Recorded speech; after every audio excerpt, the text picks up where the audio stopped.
Noong Setyembre 2025, dumaan ang bagyong Opong sa Masbate. Giba ang mga silid-aralan. May mga batang handa nang pumasok, pero wala nang babalikan.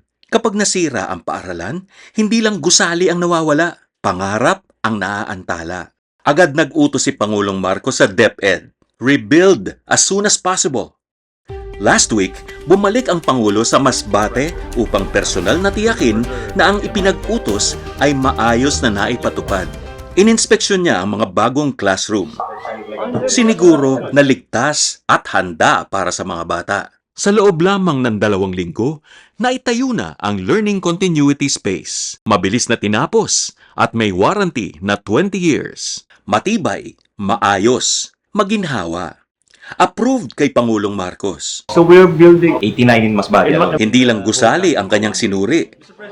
Sa ilalim ng Learning Resources Program, may sarili ng libro ang bawat estudyante. Hindi na naghihiraman. Tig-isa na kayo.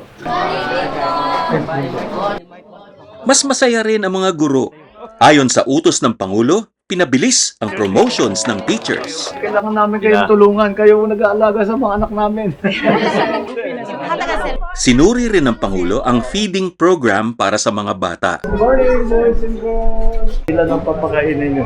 571 po ang identified beneficiaries. Sa buong bansa, halos 5 milyong bata na ang natutulungan ng feeding program.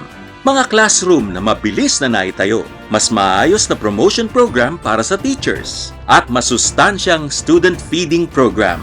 Sa buong bansa, tuloy-tuloy ang trabaho. Isa-isang inaayos ang mga bagay na nagpapagaan ng buhay ng mga Pilipino. Ang edukasyon, isa lamang sa mga yun.